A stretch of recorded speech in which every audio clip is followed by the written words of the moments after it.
once had a teacher, the teacher of teachers. He changed the world for the better and made us better creatures.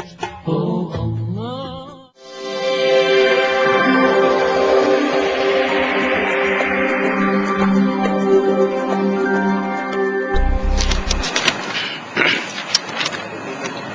Assalamualaikum warahmatullahi wabarakatuh. Bismillahirrahmanirrahim. Alhamdulillahi rabbil alamin.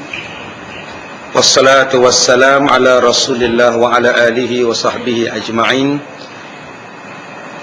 Qala Allah ta'ala, walladhi arsala rasulahu bil huda wa dinil haq liyudhhirahu 'ala ad-din kulli walau karihal musyrikun. Terima kasih saudara Zainal mengurusi ahli-ahli dan jawatan kuasa surau, tuan-tuan imam, pegawai-pegawai surau, muslimin dan muslimat, mudah-mudahan dirahmati oleh Allah Subhanahu wa ta'ala. Kita membaca kitab Bahrul Mazi jilid yang ke-19, hadis yang bertajuk Bab Maja'a fi Kitmanil Ilm, bab yang datang ia pada menyatakan hadis yang menunjukkan hukum menyembunyikan ilmu. Kitman maknanya menyembunyikan. Apa hukum orang yang menyorok ilmu? Ya, ilmu tak nak ajar. Ada setengah orang bila belajar, bila dia mengajar dia tak nak cerita semua. Rahsia kata dia. Ini untuk dia aja. Antaranya guru silat, tukang masak dan sebagainya. Dia tak mau bagi perhabis ilmu masak, nanti bukanya restoran lingkup kedai dia. Jadi apa hukum? Adakah menyembunyikan ilmu rahsia memasak itu dibenarkan atau tidak? Dan apakah yang dikatakan menyembunyikan ilmu ni? Ilmu apa?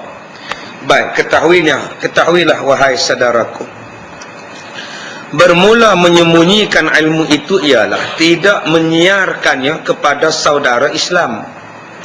Seperti apabila datang orang bertanya kepadanya dan ia tahu akan barang yang ditanyanya itu, maka tidak mau dikhabarkan dan tidak mau diterangkan, bahkan dikatanya tidak ingat atau tidak tahu, atau disembunyikannya supaya orang jangan tahu, dan ia seorang jua yang tahu, maka berhimpunlah orang-orang kepadanya, atau disembunyikan itu kerana orang-orang tidak mau memberi duit atau apa pertolongan dan faedah kepadanya, atau sengaja dia kedekut. Baik, apa makna menyembunyikan ilmu? Pertama, bila orang tanya tak nak jawab, sedangkan dia tahu hukum tu. Apa hukumnya ustaz? Dosa ke tak berdosa saya buat macam ini? Dia jawab, entah, saya tak tahu. Takkan ustaz tak tahu? Saya tak tahu lah. Padahal dia tahu. Maka orang ini dipanggil sebagai menyembunyikan ilmu. Sebab apa dia tak nak bagi tahu? Saja-saja dia tak nak bagi tahu. Dah dengki ke, khianat ke, saja dia tak nak bagi tahu. Nombor dua, dia tidak mau bagi tahu dengan sebab orang tak bagi duit pada dia. Orang tak upah pada dia. Orang tak bagi sagu hati pada dia, maka dia pun tak nak mengajar. Dia tak nak membagi tahu. Ustaz, tolonglah bagi tahu. Letak 1,000 baru saya bayar. Baru saya bagi tahu. Ini juga dipanggil sebagai menyembunyikan ilmu.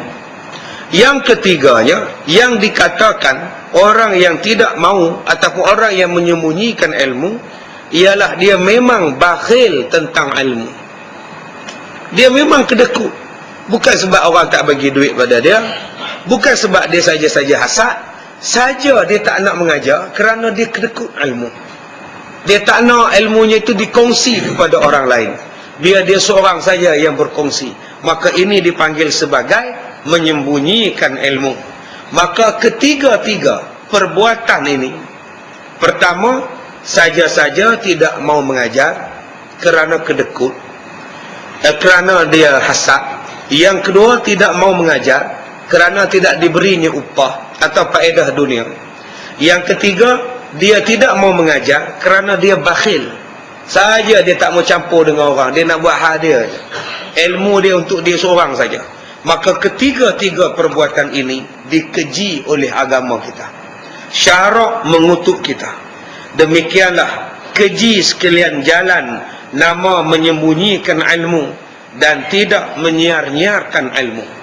Termasuk menyembunyikan ilmu ialah semua jalan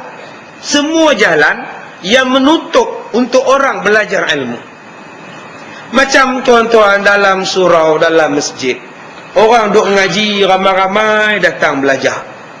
Ni yang datang malam ni daripada jauh datang, daripada Singapura pun datang. Masya Allah, ni yang kepiah tinggi ni Singapura. Ya tuan-tuan ni, dia seorang je kepiah tinggi, mana ada orang lain. Tuan-tuan jangan pelik tengok dia pula. Ini orang Singaporean, kita orang lah tuan-tuan. Ni Singapura. Satu keluarga datang. Yang datang malam ni Brunei pun sampai. Ni orang Brunei pada malam ni. Mereka tengok kita punya jadual dalam Facebook, mereka datang di sini. Ya, saya rasa ramai, separuh yang datang malam ni semuanya Facebook. Sebab face to face dengan Ustaz Kazim malam ni. Ya, baru sekarang saya nak tengok Ustaz malam ni. Macam-macam datang. Jadi tuan-tuan, orang datang jauh-jauh. Ada yang parking, ada yang tak ada parking, merajuk terus balik. Dah lah hujan, datang tak ada parking pula, dia marah, dia terus balik. Jadi tuan-tuan, orang datang, tiba-tiba ada orang yang menutup majlis ilmu. Walaupun dia tak mengajar, walaupun dia tidak mengajar orang, tapi dia tutup majlis ilmu. Ustaz ni kita buang lah, ustaz ni kita sack lah, ustaz ni kita pecat lah, kita tak bayar samalah kontrak dia mengajar, maka orang ini juga dipanggil sebagai menyembunyikan ilmu. Walaupun dia tidak mengajar, dia menjadi penganjur. Dia menjadi penganjur. Yang ni yang jadi masalah. Yang jadi masalah sekarang ni, kadang-kadang ustaz tu nak mengajar, tapi orang yang tak nak panggil dia mengajar. Dan bila dia tanya kepada orang ramai, tanya kenapa ustaz ni tak datang, dia kata ustaz tu sibuk, kata dia. Padahal dia dah telefon ustaz, ustaz jangan datang ya, kita orang tak suka ustaz. Bila ustaz tak datang, orang ramai datang, digantinya ustaz lain. Bulan depan digantinya ustaz lain. Jadi orang telefon ustaz, kenapa ustaz tak datang? Sudah ganti 2 orang 2 kali. Kata sudah cancel. Katanya sudah cancel. Katanya sudah dibatalkan. Dah tak boleh panggil kuliah dah. Dia orang bagi tahu kita, ustaz yang sibuk. Ustaz pergi sana sini, ustaz tak boleh datang. Nampak. Akhirnya yang salah ialah ustaz. Jadi jawatankuasa nak cover line. Itulah dipanggil sebagai menyembunyikan ilmu. Perbuatan yang sedemikian hukumnya adalah dikeji di dalam agama. Demikianlah tersebut di dalam sebuah hadis yang dikeluarkan oleh Abu Isa At-Tirmizi dengan katanya, An Abi Hurairah qala Rasulullah sallallahu alaihi wasallam, man su'ila an ilmin thumma katamahu al-jimma yaumal qiyamah bilijamin min narin. Diriwayatkan daripada seorang sahabat Nabi sallallahu alaihi wasallam yang bernama Abu Hurairah radhiyallahu an.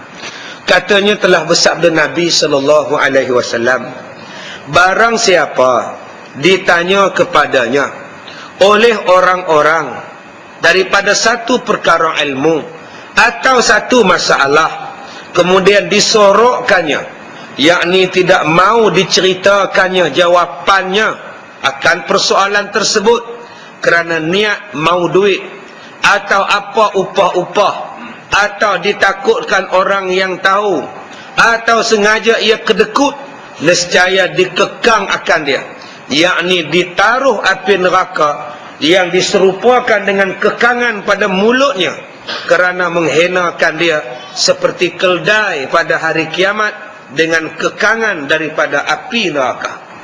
Nabi sebut, siapa-siapa yang menyembunyikan ilmu. Orang tanya tak nak jawab.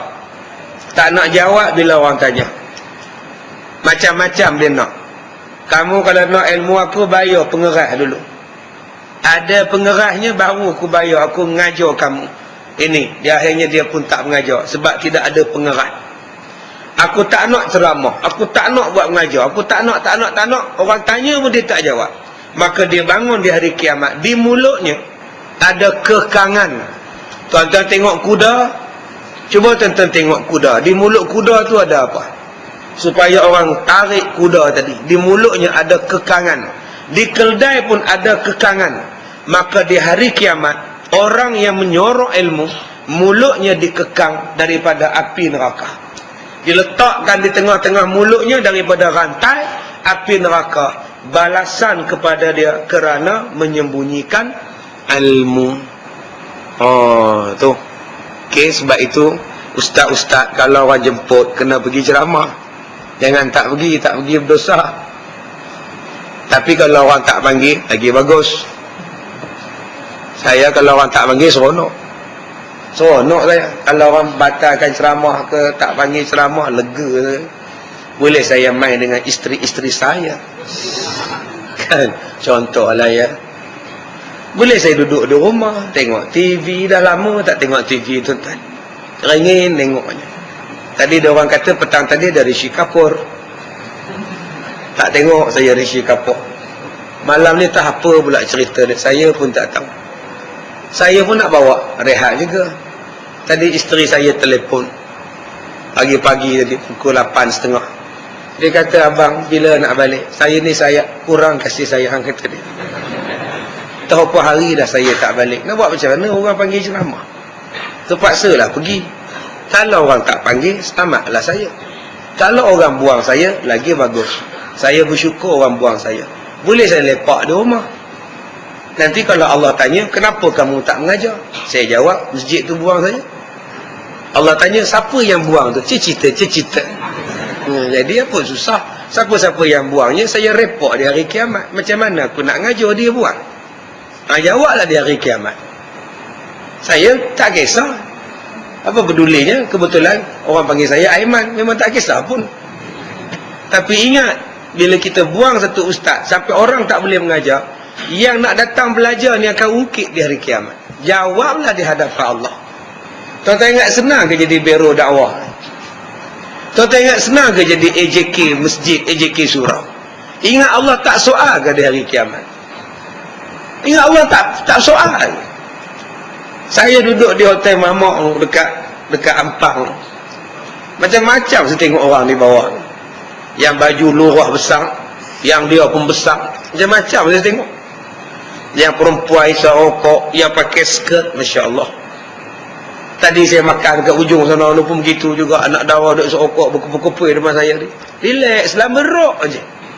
Walaupun saya tak nampak perempuan tu macam rockers, tapi nampak macam selamba rock aja. Seolah-olah Allah tak soal mereka di hari kiamat. Ingat, apa perbuatan kita, sama ada kecil besar, semuanya akan disoal oleh Allah. Jangan anggap bila kita jadi AJK, kita tak datang sembahyang berjemaah, Allah tak soal di hari kiamat. Allah akan soal. Kamu jadi AJK, kenapa kamu tak berjemaah? Kenapa kamu tak ambil berat pasal surau tempat kamu pegang, masjid tempat kamu pegang AJK? Allah soal. Jadi bayangkan apa yang kita nak jawab di hari kiamat. Soalan itu akan disoal. Dan jawapan yang kita nak bagi itu, adakah jawapan yang relevan dengan Allah Ta'ala? Sekarang kita bagi alasan. Kenapa kamu tak datang sembahyang? Saya hujan. Hari itu hujan. Tiap-tiap hari ke? Selang-selang lah. Habis itu kamu tak datang langsung. Saya malas datang. Sebab apa malas datang? Kereta tak ada? Ada. Motor ada. Basikal ada. Kenapa tak naik benda itu? Yang ni nak jawab apa tuan-tuan? Lain kalau kita tak jadi AJK, tak apa. Kita boleh sembahyang sana, kita boleh sembahyang sini. Kita bertugas, kita ada jawatan. Allah akan soal pada kita. Kamu ada kenderaan, kamu ada ini, kamu ada itu, kamu ada wang. Kenapa kamu tak belajar ilmu? Jawapan, kamu ni ada ilmu sedikit Allah Ta'ala bagi. Kenapa kamu tak mengajar orang? Kenapa kamu mengajar hanya orang baik-baik? Saya mengajar orang baik-baik macam tuan-tuan. Kenapa saya tak pergi mengajar pada orang yang tak datang masjid? Allah soal saya besok. Sebab tu saya kata pada tuan-tuan banyak kali dah. jawatan kuasa surau, jawatan kuasa masjid tak boleh buat ceramah hanya di masjid dan di surau. Kita kena keluar jumpa dengan orang yang tak datang masjid dan surau. Kita kena buat ceramah di tempat mereka lepak. Bahasa sekarang pot. Kita kena cari pot dia orang. Mana pot dia orang? Pasar raya besar. Buat di pot. Pot Kelang kau Ustaz? Tak, pot depa lah. Ni pot Kelang tak mana pula. Tang mana dia orang tak datang yang berkumpul, di situlah kita kena buat ceramah. Tuan-tuan kena pergi jumpa nasi kandar. Sebab orang rajin duduk di nasi kandar. Jumpa dengan pemilik tuan nasi kandar. Weh, pelita. Ni kerja ada duk jual ya. Tak ada ceramah ke dekat CD duk tayang bola. Hantar surat dekat tokek nasi kandar pelita tu siapa kena nama ke? Ustaz mana ke? Suruh dia buat benda ni. Kedai 24 jam, siang malam pagi petang, duk tengok bola. Tidakkah Allah akan soal di hari kiamat? Tidakkah pasang CD ustaz mana pun, ustaz apa pun tak apa. Kita kena buat di situ. Pasal apa yang kita takut pelanggan kita lari?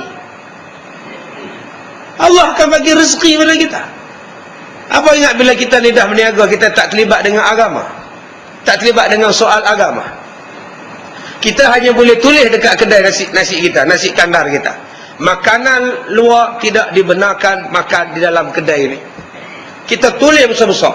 Makanan luar tidak dibenarkan masuk. Pengutip sedekah dan peminta sedekah tak dibenarkan masuk. Kenapa kita tak tulis? Sila menutup aurat di dalam kedai ini. Tobak lahum orang bakar kedai dia. Agak-agak ada orang berani tak tulis? Anda diwajibkan menutup aurat. Saya ni tak tahu nak habaq tuan-tuan. Yang pekerja nasi kandar ni semua pakai kepiah. Padahal tak wajib pun pakai kepiah. Duk hidang dekat orang pakai skirt. Tak pelik ke tuan-tuan? Apa salahnya buka kepiah pun atas kepala dia? Kalau semua orang buat kerja untuk Islam, senang. Sebab tu jawatan kuasa masjid, jawatan kuasa surau, JKKKK kampung dan sebagainya sebagai pimpinan kena bertindak dan bekerja sama dengan pendakwah-pendakwah yang cakap berdegur-degur ni, pompa-pompa. Hang berdegur-degur di masjid. Pergi cakap dengan mereka. Pergi cakap di uptown, downtown, segala town. Kena buat. Tak menunjukkan bahawa Islam ni hanya menyembunyikan ilmu. Tuan-tuan, besok di hari kiamat, orang-orang yang tak belajar ni, orang-orang yang tak semayang Jumaat ni, yang tak datang masjid surau ni, besok Allah tanya, kenapa kamu ni buat benda-benda haram? Kita orang tak tahu. Kita orang tak tahu. Kenapa engkau orang tak tahu? Kita orang tak ada siapa beritahu kita orang lah. Di hari kiamat tuan-tuan, manusia ni saya sebut macam orang yang karam di lautan. Kapalnya pecah di lautan, semuanya pakat nak tenggelam. Pada masa nak tenggelam tu, apa benda yang dia akan capai untuk menyelamatkan dia? Dia akan capai papan, dia akan capai tong, dia akan capai orang. Dia tak boleh berenang, dia lemas. Apa yang dia akan buat? Dia tarik orang supaya sama-sama lemas. Dia akan tarik. Yang boleh berenang pun tak boleh. Jangan tarik aku. Lama dua sekali mati. Begitulah bandingan di hari kiamat. Dia tak lepas, dia akan kait. Macam mana saya nak tahu? Ustaz Kazim tak ada ceramah pada saya pun. Allah akan tanya, betul kamu? Kamu tak ada ceramah pada dia? Tuan-tuan, benda ini bukan setakat ditanya kepada makhluk biasa. Ditanya kepada Nabi. Sila rujuk pada surah Al-A'raf. فَلَنَسْأَلَنَّ الَّذِينَ أُرْسِلَ إِلَيْهِمْ وَلَنَسْأَلَنَّ الْمُرْسَلِينَ فَلَنَقُصَّنَّ عَلَيْهِمْ بِعِلْمٍ وَمَا كُنَّا غَائِبِينَ. Akan disoal kepada Nabi-Nabi, apa yang kamu buat dengan risalah kamu? Adakah kamu menyampaikan pada umat manusia ataupun tidak? Malah ada umat manusia yang dakwa Nabi-Nabi. Di antaranya umat Nabi Nuh alaihi salam. Bila Allah tanya pada umat Nabi Nuh, kenapa kamu tak Islam? Umat Nabi Nuh jawab, Nabi Nuh tak cakap pun. Dia ada sebelah rumah kita orang. Dia ada sebelah rumah Kemal. Tak ada dia cakap apa pun, kata dia. Umat Nabi Nuh orang parik ke Ustaz? Tidak. Saya sebut je bahasa supaya tuan-tuan faham. Nabi Nuh kata aku ada kabur ke demai-demai, tak nak ngikutnya, kata dia. Mana ada, jumpa di market tak ada kabur pun. Bukan salah kami Tuhan, salah Nabi Nuh. Allah tanya pada Nabi Nuh, betulkah dakwaan mereka? Nabi Nuh menjawab, hanya engkau lah saja yang mengetahuinya ya Allah, aku ni buat kerja ataupun tidak. Allah tanya pada Nabi Nuh, apa saksi kamu yang mengatakan bahawa kamu ni dakwah pada umat kamu? Nabi Nuh kata, saksi saya ialah umat Nabi Muhammad sallallahu alaihi wasallam. Tuan-tuan tak pernah tengok Nabi Nuh jadi saksi. Hebatnya tuan-tuan kita ni. Allah tanya pada umat Nabi Nuh, adakah kamu semua tahu Nabi Nuh ni berdakwah tapi umat dia tolak? Umat Nabi Muhammad jawab, ya kami tahu ya Allah. Nabi Nuh dah dakwah, umat dia yang tolak. Umat Muhammad ditanya, umat Nabi Muhammad ditanya, macam mana kamu tahu sedangkan kamu bukan sezaman dengan Nabi Nuh? Jawab umat Nabi Muhammad, sebab kami baca dalam Quran. Bukankah Quran itu kalamullah, kata-kata Allah, dan Allah itu adalah benar? Kami menjadi saksi umat Nabi Nuh menolak Nabi Nuh alaihi salam. Bayangkan tuan-tuan, kalau Nabi pun disoal, apatah kita lagi ni? Sebab tu jangan duk merak dengan jawatan yang kita pegang. Merak ni maknanya bangga. Jangan duk bangga dengan title yang kita pegang. Rasa bangga je bila masuk dalam masjid ada gambar kita, pengurusi AJK, pemeriksa kira-kira mu ada gambar. Bangga yang rupa ada sengih je lah. Sengih besok di hari kiamat nak jawab. Bukan setakat pemeriksa kira-kira, gambar bero pinggan mangkuk mu keluar. Marah kalau tak bubuh gambar dia. Ingat, jawatan ini bukannya satu benda yang mulia. Jawatan bukan satu tasyrif. Tasyrif ni maksudnya kemuliaan. Kita sebut syarif. Syarif tu makna mulia. Syarif Dul. Syarif Dul. Tuan-tuan tengok Syarif Dul, cerita bujang lapuk tu, yang dia kejar Salma, Cik Salma, dua-dua naik basikal. Jaga, pum, Salma pun jatuh. Jagalah, nanti saya report sama ketua kampung. Kenapa report ketua kampung? Kan report kadi kan bagus, kata dia. Itu nama dia Syarif Dul. Samsing Kampung Dusun. Tuan-tuan ingat basikal dia? Ingat, saya nak cerita basikal itu. Basikal dia ada pada kawan saya. Dia ni pemilik basikal antik. Saya pergi rumah dia, saya tengok basikal banyak gila. Basikal tua-tua.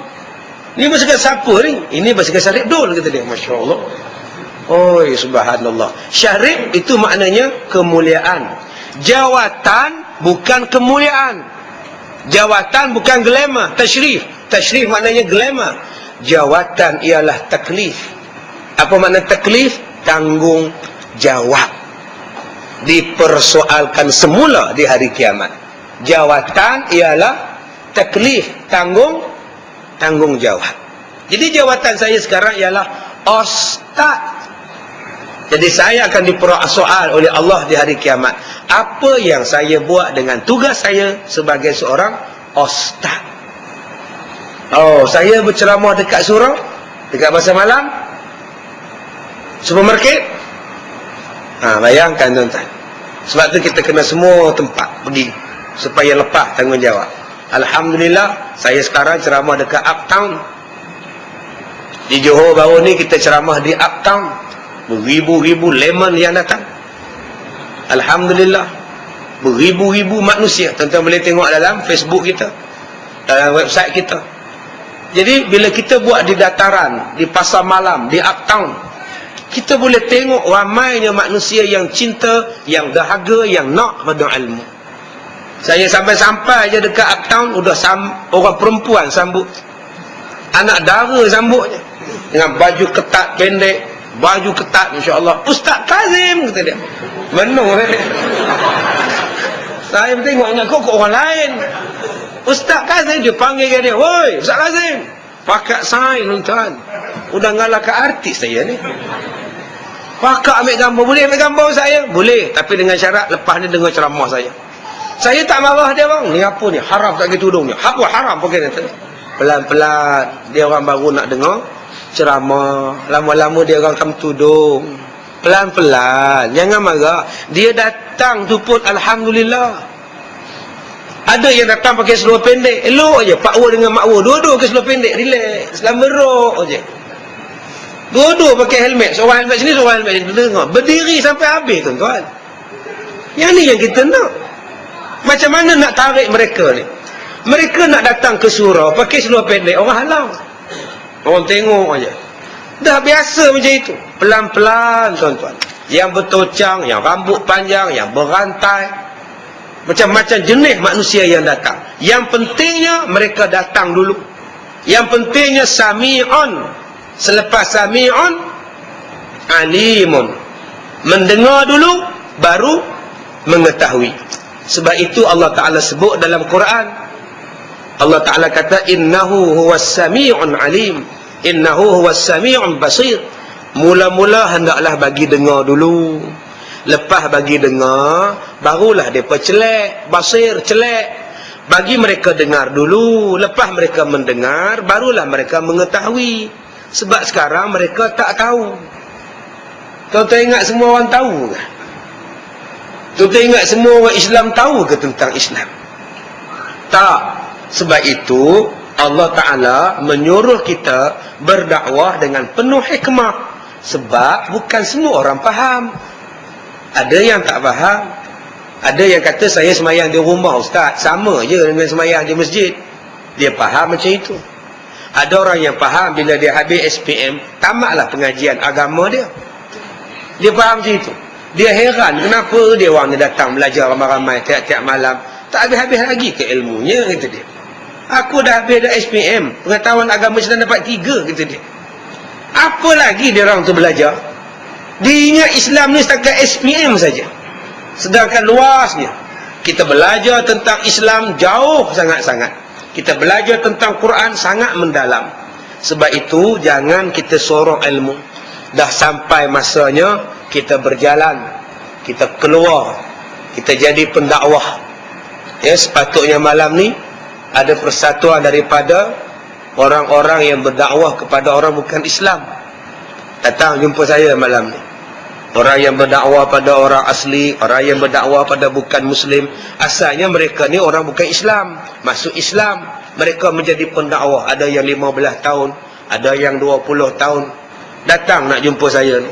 Nak minta saya buat motivasi pada ustaz-ustaz ni, pada ustazah-ustazah ni. Dia kata sebab cabaran berdakwah kepada orang bukan Islam sangat hebat.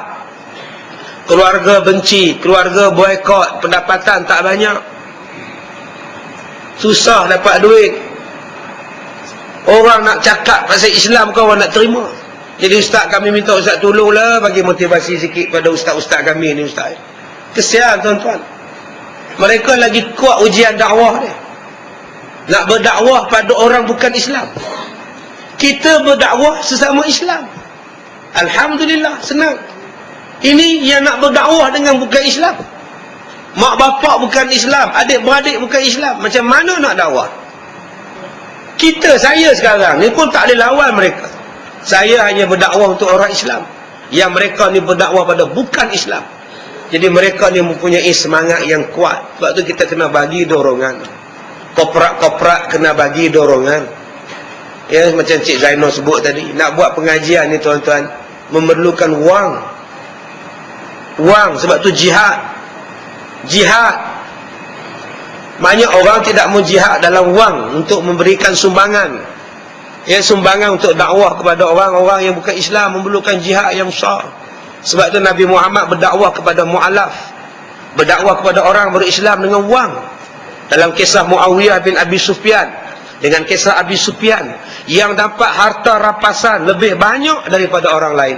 Sahabat-sahabat tanya, mereka ni baru Islam ya Rasulullah, kenapa Rasulullah bagi banyak? Mereka baru sekali perang, tapi harta dah banyak dapat. Nabi kata, aku nak tarik orang-orang yang bukan Islam, mudah-mudahan mereka tertarik dengan Islam. Menunjukkan bahawa kadang-kadang faktor keuangan adalah merupakan satu dakwah. Dakwah duit ni. Kalau tak ada duit nak dakwah macam mana? Baik, kemudian kata Abu Isa, hadis ini ialah hadis yang hasan. Dan telah datang satu riwayat begini. Ma min rajulin yahfazu ilman fayaqtamahu illa anni yaumal qiyamah maljuman bilijami min narin. Artinya, tiada daripada seorang laki-laki yang menghafaz dia akan satu ilmu lalu ia sembunyikan dia, melainkan datanglah ia pada hari kiamat, diazabkan dia dengan ditaruh kekangan di mulutnya daripada kekangan api neraka. Insya-Allah bahaya ni tuan-tuan. Semalam kita baca di Masjid Ar-Ridwan, siapa yang ada ilmu, dia bercakap ilmu, dia mengajar ilmu, maka pahalanya akan berpanjangan sampai hari kiamat. Semalam kita baca hadis yang sangat menyeronokkan kita. Hari ini kita baca hadis, sesiapa yang menyorok ilmu, Allah Ta'ala akan ikat mulut dia dengan api neraka. Jadi ini bahaya. Sebab tu jangan duk bangga sangat dengan ilmu. Kamu sorok ilmu, kamu tak cakap tentang ilmu, kamu sembunyikan ilmu, Allah kekang. Sebab tu saya tuan-tuan dalam bab ni, kalau orang tanya apa pun saya jawab kalau saya tahu. Dan saya takkan sembunyikan. Takut besok di hari kiamat saya kena kekang. Benda haram, saya kata haram. Benda halal, saya kata halal. Benda harus, saya kata harus. Tu saja. Saya takkan menyembunyikan ilmu kerana nak menjaga kepentingan saya, nak menjaga kepentingan orang lain. Saya kena menjaga kepentingan agama. Inilah yang dikatakan ilmu. Inilah yang dikatakan mursyid. Mursyid dia tak sorok ilmu. Kalau dia salah, dia mengaku dia salah. Kalau orang lain salah, dia kata salah. Kalau puak dia sendiri salah, dia kata puak dia salah. Dia tak kata orang lain dia salah. Itu bukan mursyid. Ada orang yang duk salahkan orang lain, yang dia betul semua. Orang yang mursyid ialah dia tegur semua pihak.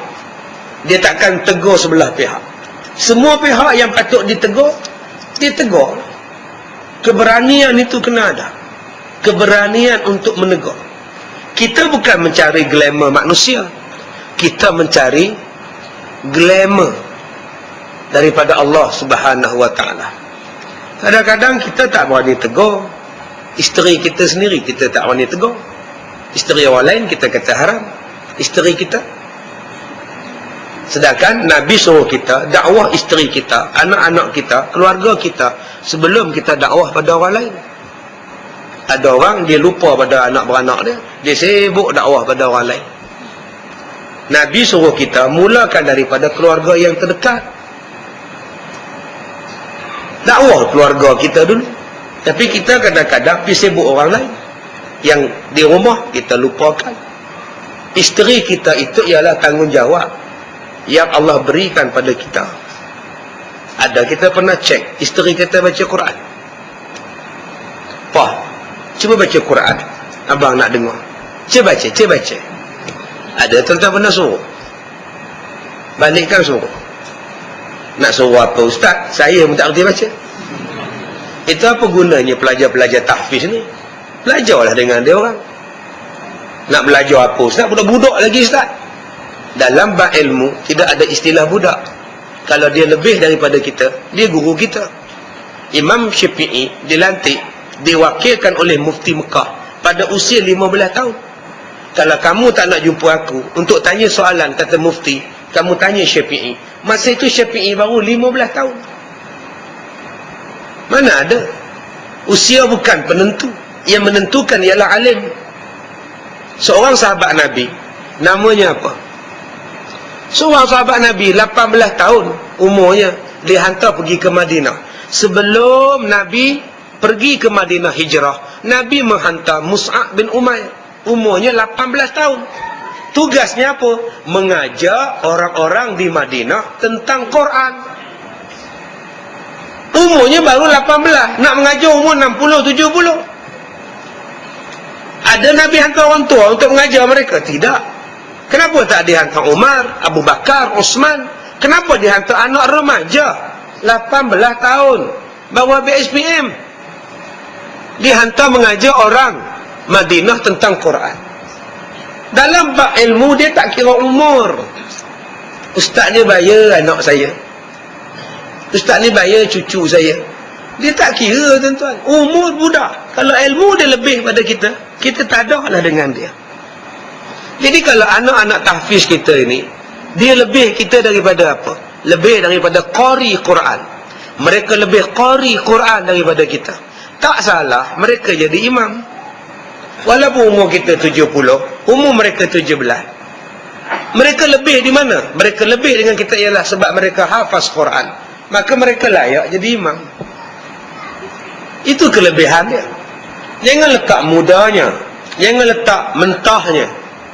Mentah daripada pengalaman, tapi mereka lebih daripada Quran. Itu bezanya. Sebab kadang-kadang orang tak mau nak beza. Apa budak kecil jadi imam, apa ni. Kalau lagi tu kamu jadi imam. Saya boleh, tapi zuhur dengan asar je. Maghrib isyak subuh minta maaf, saya tak boleh baca kuat-kuat. Kalau lagi tu duduk diam-diam, biarlah dia membaca. Patutnya menjadi satu kebanggaan pada kita. Ada di tempat kita anak-anak tahfiz yang mampu jadi imam pada usia 10 tahun, 16 tahun, 17 tahun. Di kampung kita, di taman kita ada satu pusat tahfiz yang malaikat selalu duduk di kawasan ini. Malaikat jaga di sini sebab ada orang yang menjaga Quran. Tuan-tuan tahu apa makna hafiz Quran?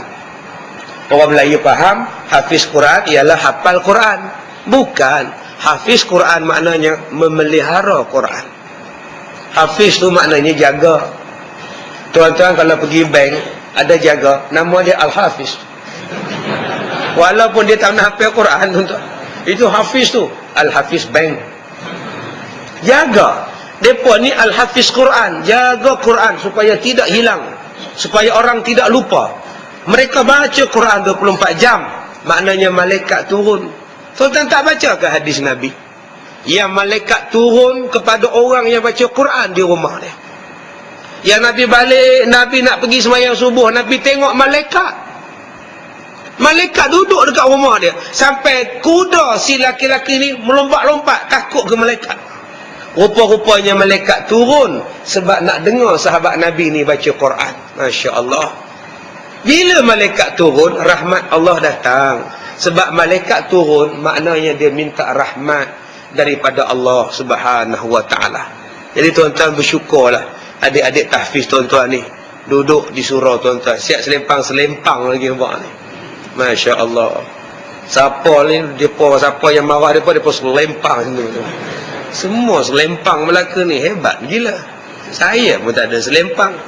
Ini mesti tiru untuk guru depa ni. Baik.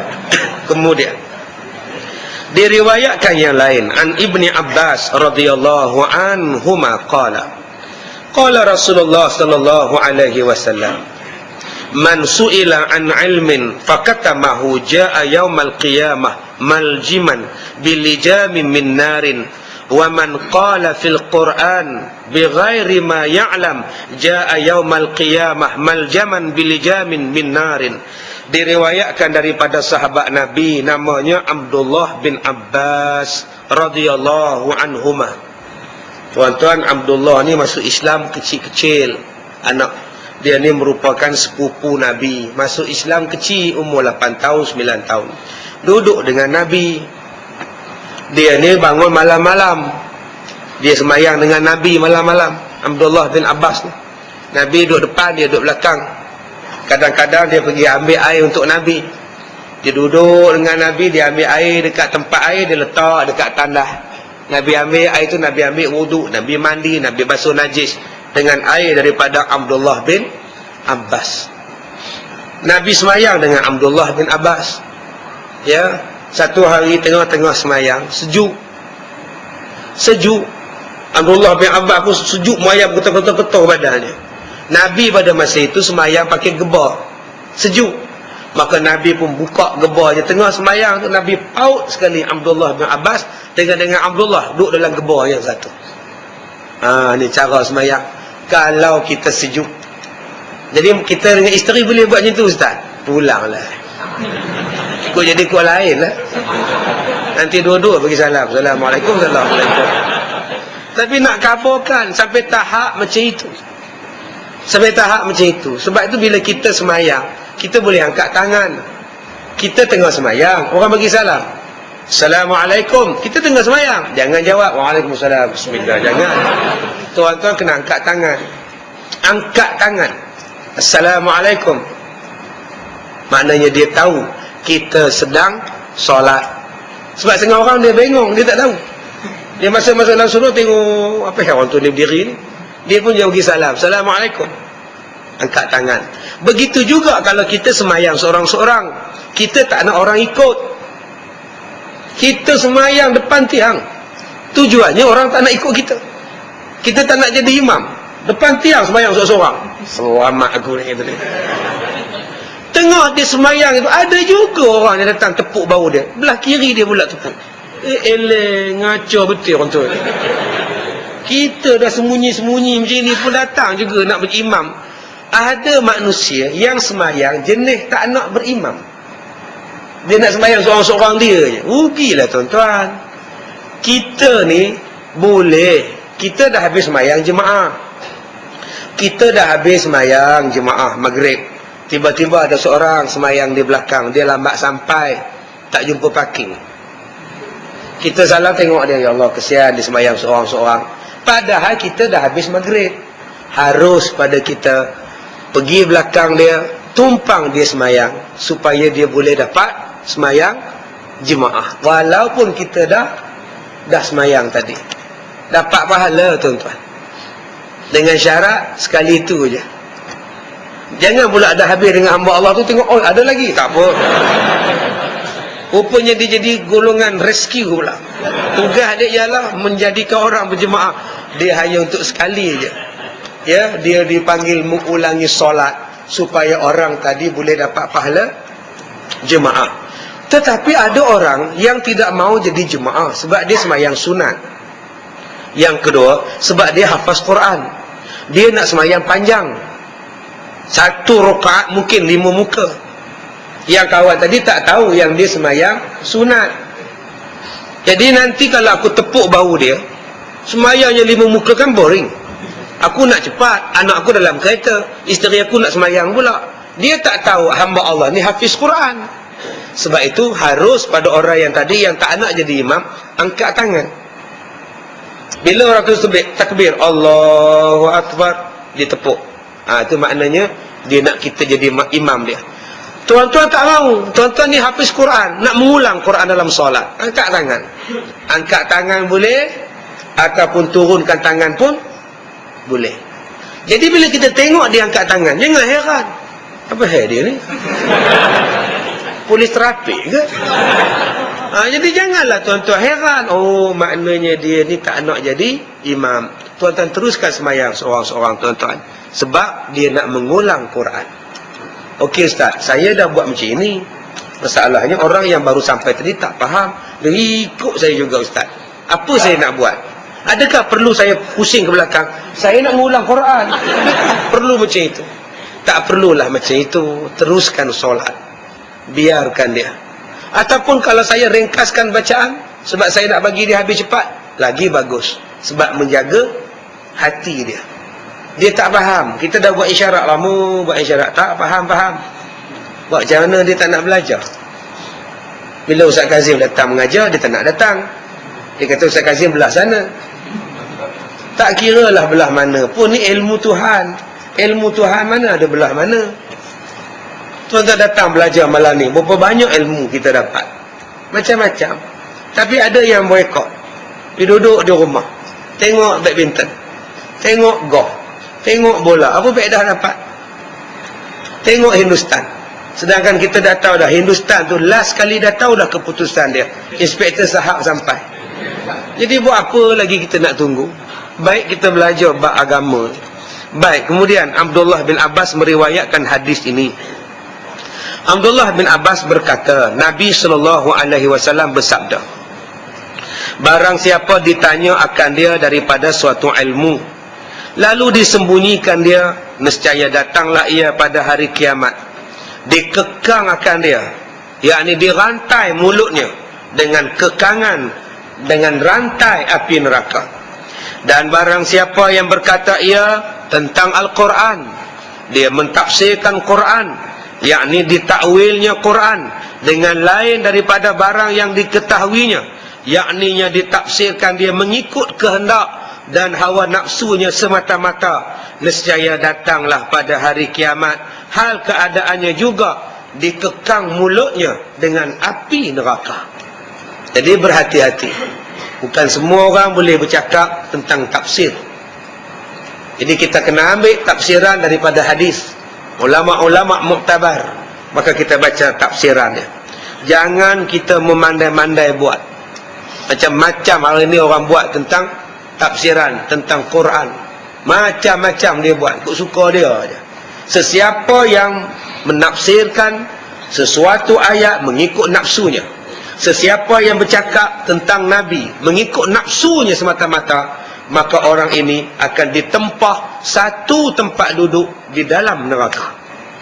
Jadi berhati-hati.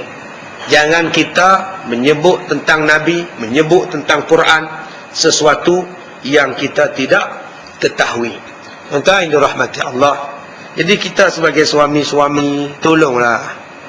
Saya tengok hari ini macam-macam. Saya sebagai penceramah ni tuan-tuan, tak tahu tuan-tuan, letih macam-macam soalan rumah tangga. Punya masalahnya rumah tangga kita di Malaysia sekarang ni. Itu baru saya seorang.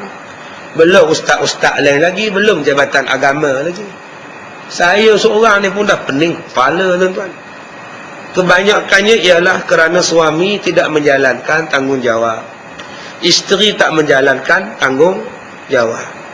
Itu punca dia. Ada suami yang datang belajar siang malam pagi petang di masjid, tapi pemalas, duduk di rumah kerjanya tidur. Isteri cari duit, bangun pagi-pagi masak nasi lemak. Udah orang marahkan nasi lemak pula, menyebabkan gemuk. Apalah isteri tu nak makan lepas, nak masak lepas ni.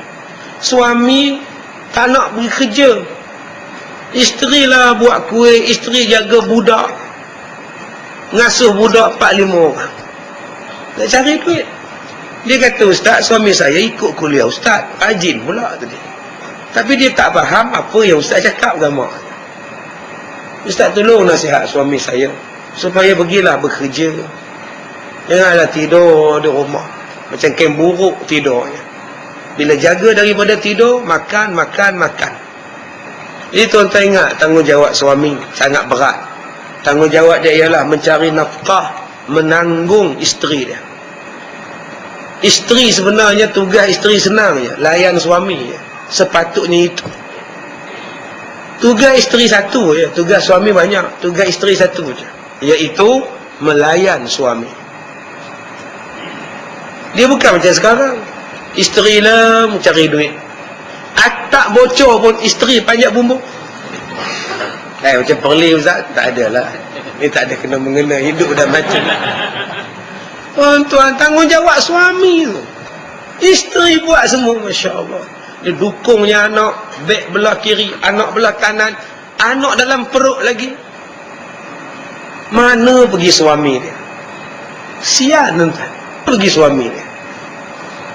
Tunggu bah ni pula lagi tunggu, lagi terlambat sampai. Kalau tak tunggu, menunggu deram bah tu. Banyak pula bah. Jadi saya minta pada abang-abang, laksanakan tanggungjawab, supaya Allah tak soal kita di hari kiamat. Begitu juga dengan akak-akak. Hormatlah suami. Dah mengaji dah. Ada akak-akak yang siang malam ikut kuliah, subuh kuliah, maghrib datang. Dengan suami sombong pula. Tasbih di tangan.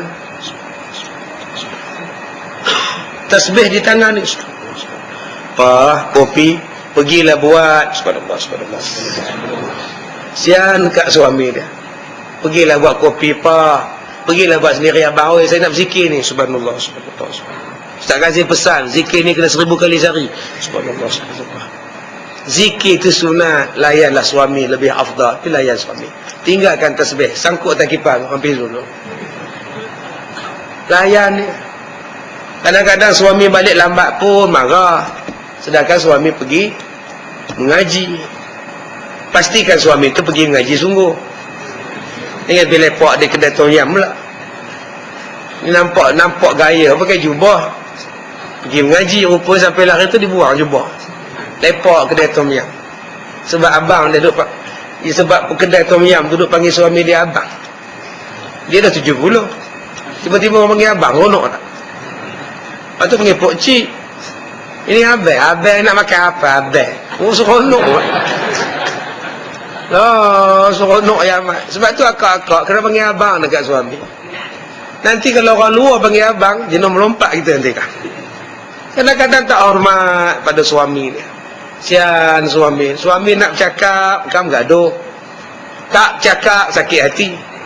Jadi, jaga-jaga. Masing-masing hormat menghormati. Macam mana pun mesti ada perasaan hormat. Suami kita segak ke, suami tak segak ke, hormatilah suami. Ada orang yang marah suami dia kahwin lain, disimbahnya cuka. Ya, ada yang tumbuk suami dia, ada yang lari daripada rumah, ada yang datang jumpa saya minta saya santaukan madu dia. Macam saya ni ambil upah bomokan orang pula. Ustaz bagi mati, geram ustaz geram rampas laki orang. Saya kata bukan rampas, kongsi. Perkongsian pintar. Bukan rampas ambil terus. Ini kongsi, satu malam I, satu malam you. Akak oi, dengan sebab dia balik ke rumah madu baru akak rehat. Malam ni tak ada siapa ngacau akak. Kalau tidak tiap malam ada orang kacau kakak. Sekarang dia pergi rumah isteri dia, kakak dengan Tuhan sekarang. Tak ada siapa nak usik kakak. Kakak tidur, pukul 2 kakak bangun, baca Quran, semayang, baca Quran, berzikir sampai subuh. Lagi seronok. Maknanya kita ada masa dengan Tuhan.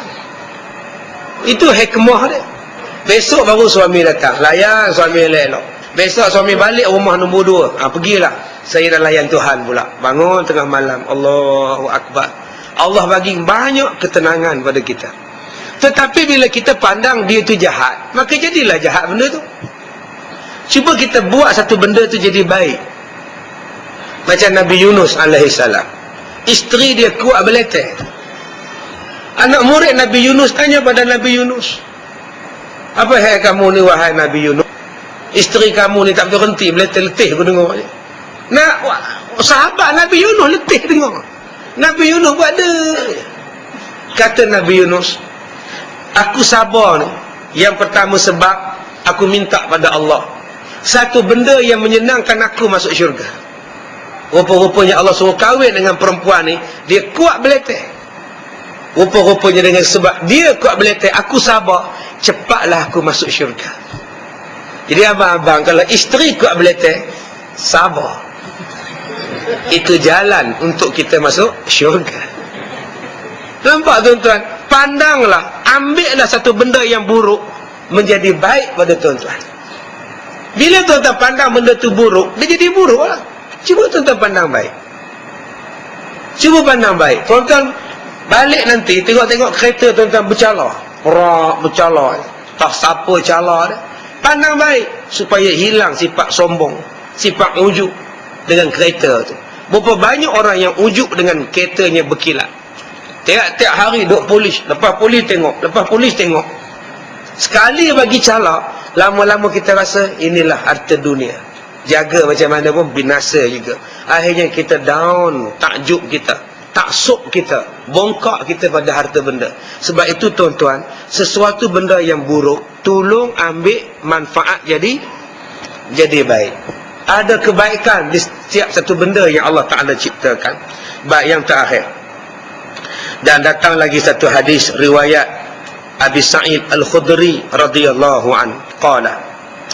Qala Rasulullah sallallahu alaihi wasallam, man katama ilman mimma yanfa'illahu bihi an-nas fi amri ad-din Aljamuhullahu yaumal qiyamah bilijami min narin.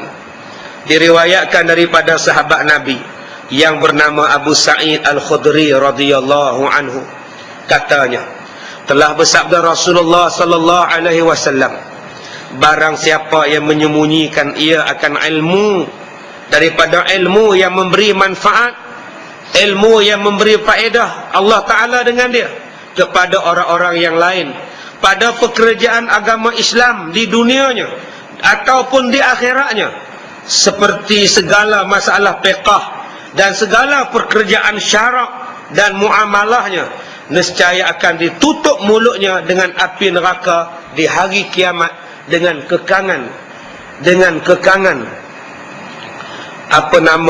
kekangan api neraka. Jadi jaga-jaga di sini disebut Abu Sa'id Al-Khudri orang yang menyembunyikan ilmu. Bahaya tuan-tuan. Saya dengar ni pun takut. Ya, kadang-kadang kita malas nak jawab. Saya tu yang saya tengok dalam laman soal jawab saya tu, kadang-kadang saya malas nak jawab. Bukan malas tu pak saya apa, malas tu kadang-kadang soalan tak relevan, yang bukan-bukan. Ustaz, ya, anak kucing menyusu dengan anjing, adakah anak kucing tu dikira sebagai keturunan anjing? Tuan-tuan, pelik tak soalan ni? Anak kucing menyusu dengan mak anjing, adakah anak kucing tu menjadi keturunan kepada anjing? Soalan berfikiran jauh ke hadapan, pragmatisme soalan ni. Subhanallah, Masya Allah, tuan-tuan. Tak terfikir. Tetapi tuan-tuan, Islam ni semua jawapan ada. Tuan-tuan jangan takut. Semua jawapan tentang dunia, tentang fiqh, semua ada. Tuan-tuan jangan kata Islam tidak boleh menjawab sesuatu benda. Yang dikatakan keturunan itu apa? Sesuatu benda yang lahir hasil daripada benih. Hasil daripada benih. Benih anjing. Anjing ni berzina dengan kambing. Tu bahasa tu, berzina. Keji sungguh perbuatan anjing ini. Diprojek je dengan kambing. Maka itu namanya keturunan, sebab adanya pertemuan benih di antara anjing dengan kambing, akhirnya menjadi kamjing. Maka itulah binatang yang dipanggil sebagai keturunan. Ya, dipanggil sebagai keturunan. Baik. Jadi tuan-tuan, pelajaran kita malam ni memberikan satu peringatan kepada kita. Jangan sorok ilmu. Jalankan ilmu. Saya rasa seronok sekarang ini, yang mengikuti Facebook saya dah menjangkau 221,000 orang. Lebih daripada separuhnya ialah anak-anak muda. Yang datang malam ni, cuba tuan-tuan tengok, 50% anak muda. Semua remaja, 50%. Yang 50% lagi retua. Alhamdulillah. Ini kesan daripada dakwah. Siapa kata anak muda ni tak minat agama? Kita kadang-kadang duk kata dekat orang muda, tak minat agama lah, benci agama lah. Masalah dia pendekatan yang kita gunakan tak kena. Kalau kita gunakan pendekatan yang kena, yang betul, insya-Allah anak-anak muda lah yang mendukung. Yang mendukung Islam ni tuan-tuan, anak-anak muda. Yang tolong Nabi Muhammad di Mekah, anak-anak muda. Yang menolong Islam di Madinah, anak-anak muda. Bukan anak-anak tua. Sebab itu kita kena buat banyak program untuk anak-anak muda yang sesuai dengan jiwa keremajaan dan kemudaan mereka. Jangan asyik duk buat program untuk yang tua-tua. Ini buat sikit-sikit program untuk tua-tua. Cuba buat program yang muda-muda. Semalam saya sebut dah, pagi tadi saya sebut. Kita panjat bukit, bawa anak-anak muda ni panjat bukit, buat ceramah atas bukit, pasang kemah. Seronoklah mereka ni. Buat cara macam itu. Buat program kemudaan, keremajaan. Jangan duk fikir kita tua, mandi mayat. Program kita akan melancarkan program jenazah, pengurusan jenazah ya. Dia minta semua datang. Siapa yang nak datang tuan? Tu yang ustaz-ustaz duk sebut tu, yang datang mandi jenazah tu semua yang nak jadi jenazah semua dah.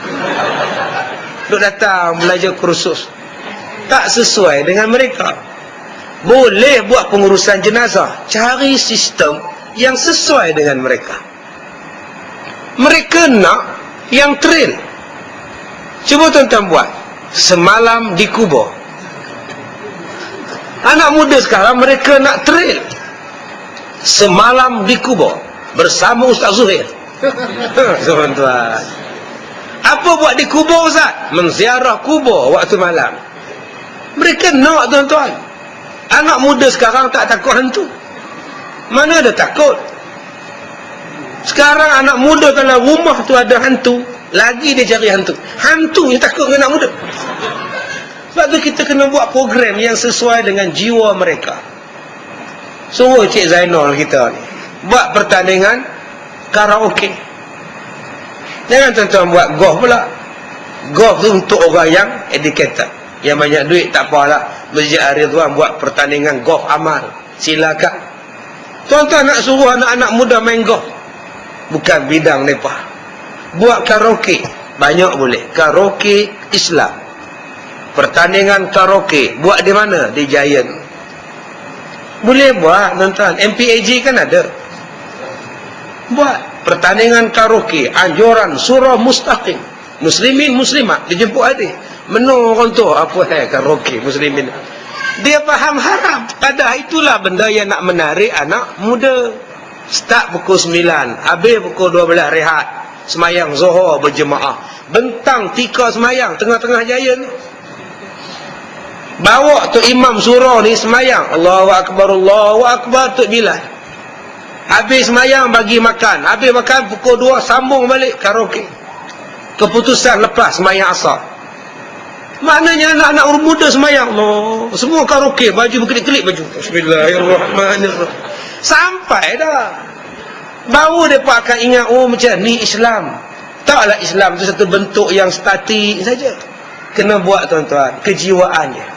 Sebab itu semua benda ini saya katakan tadi berbalik kepada pengurusan, berbalik kepada pentadbiran, berbalik kepada soal keuangan. Kalau uang tidak ada, tak boleh buat. Tadi saya menyembang dengan satu pegawai televisyen petang tadi. Dia datang temu ramah saya. Sekarang ni macam-macam wartawan temu ramah saya tuan-tuan. Macam-macam jawab saya ni, keluar lidah juga kan. Saya sebut sampai dah masanya media massa, televisyen, radio merakyatkan. Jangan duk buat hiburan tak habis-habis. Jom heboh, jom kecoh. Sampai bila nak jadikan orang lara dengan Tuhan? Saya sebut tadi, sampai dah masa dia nak mendidik masyarakat. Cari jalan macam mana nak mendidik masyarakat. Ini kerjanya hiburan. Tetapi saya sebut, Islam tidak melarang hiburan.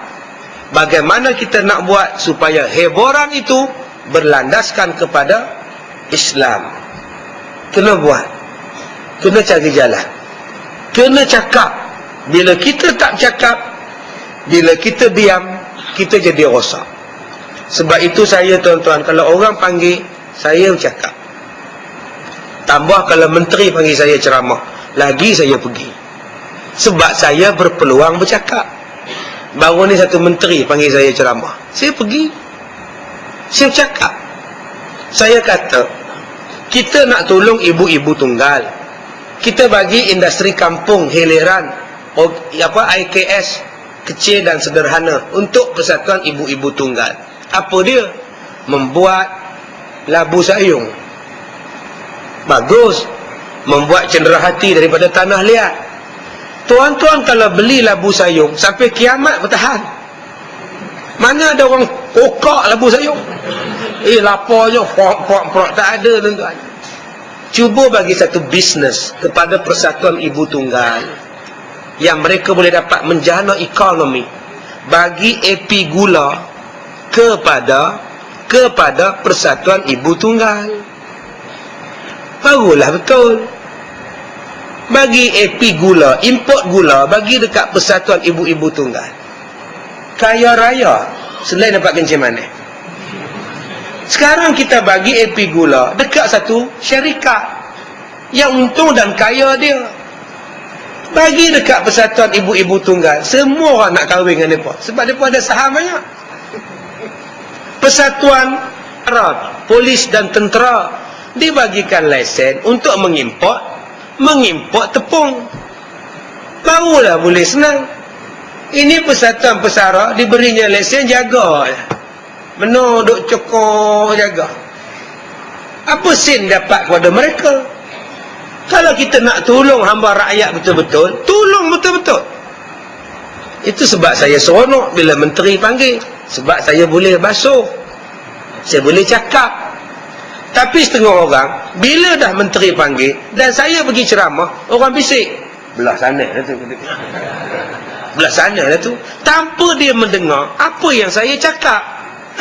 Inilah kesilapan kita. Kita tak boleh bercakap. Bila orang lain boleh bercakap, kita kutuk pula tanpa dengar apa sebenarnya yang saya cakap. Pergi dengar dulu apa Ustaz Kazim ni cakap. Ini yang kadang-kadang tuan-tuan yang menjadi rosaknya kita ni ialah sebab kita tidak siasat dan kita tidak meneliti apa sebenarnya yang kita sepatutnya buat. InsyaAllah saya akan datang lagi ke Kuala Lumpur belah Gombak pada 28 Mei ini, hari Sabtu, di Masjid Asyakirin di Gombak. Dia tajuk dia tak tahu lagi tuan-tuan. Saya pun tak fikir lagi tajuknya apa. Nanti saya fikirkan, saya masukkan dalam Facebook, tuan-tuan tengoklah. Yang kedua, pada bulan hadapan saya akan membuat ulang tahun yang kedua, yang kelima sekolah saya pada 26 hari bulan Jun. InsyaAllah saya akan buat di stadium di Ipoh. Dulu buat di sekolah saya tak muat, parking jauh, beribu-ribu lemon yang datang. Jadi orang marah saya. Sekarang kita akan buat di stadium yang boleh tempatkan 10,000 orang pun ada. Jadi aktiviti-aktiviti yang banyak, program-program yang banyak. Jadi saya kabarkan siap-siap pada 26 hari bulan Jun, bulan depan, hari Ahad, InsyaAllah saya menjemput satu budak kecil laki-laki yang berusia 3 tahun yang telah menghafaz 2 juzuk Quran. Umurnya baru 3 tahun. Tahun lepas saya panggil satu perempuan budak kecil, umurnya 4 tahun. Sekarang lagi kecil, 3 tahun. Orang Melayu, bukan orang Arab. Masya Allah. Hebat tuan-tuan. Boleh ingat Quran 2 juzuk. Kita umur 48 tahun. Kuliah pun tak jumpa. Semayang hajat tadi baca ayat kursi je. Kuliah tak baca, tak hafal kata dia. Tak jumpa lakum dinukum boleh jadi. Jadi saya panggil budak kecil je tuan-tuan. Dia menyusu lagi. Dia menyusu botol lagi. Dah ingat 3 juzuk Quran. Masya Allah, subhanallah. Apalah lapangnya hati budak ni. Terangnya hati budak ni. Apalah rahsianya. Amalannya kecil-kecil dah boleh hafaz Quran.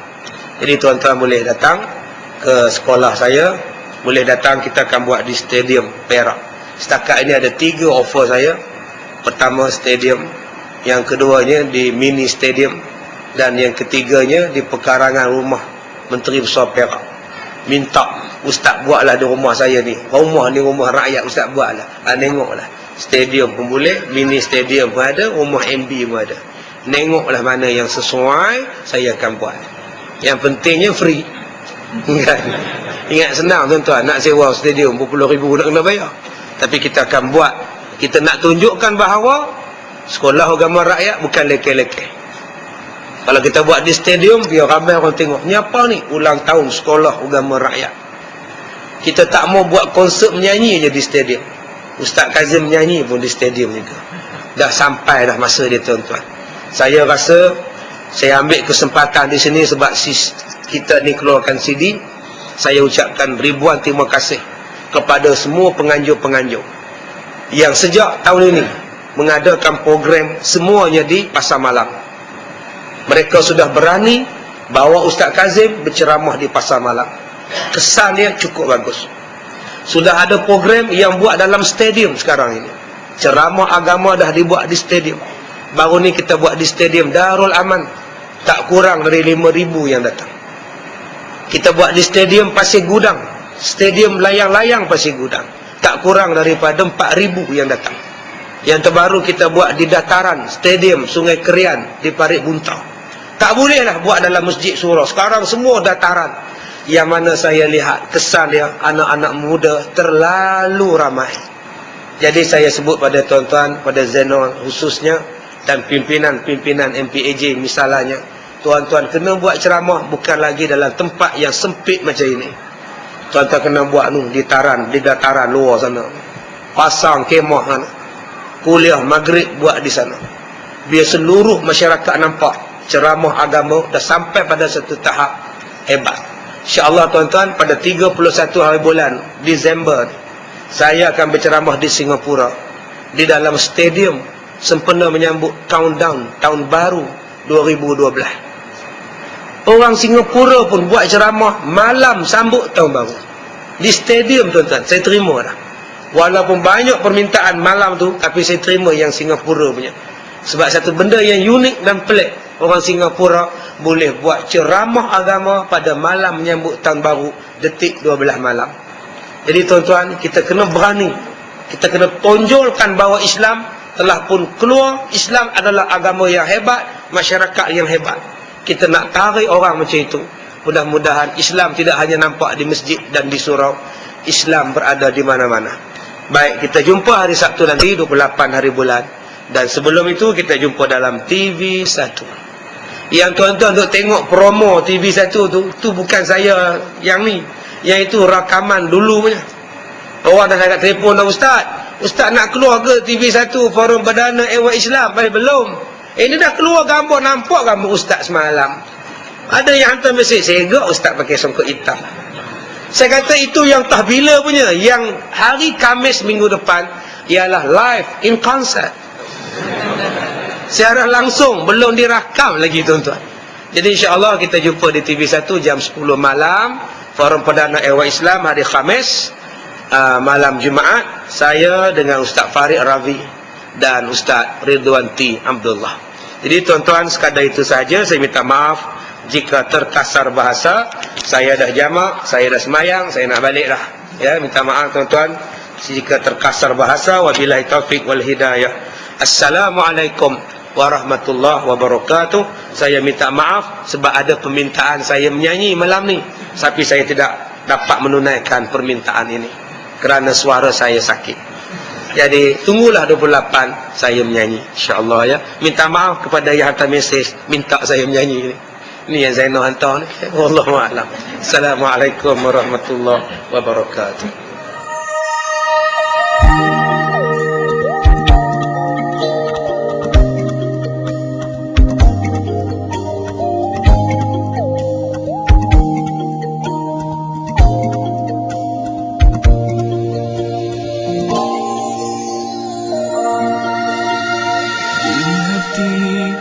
Bersama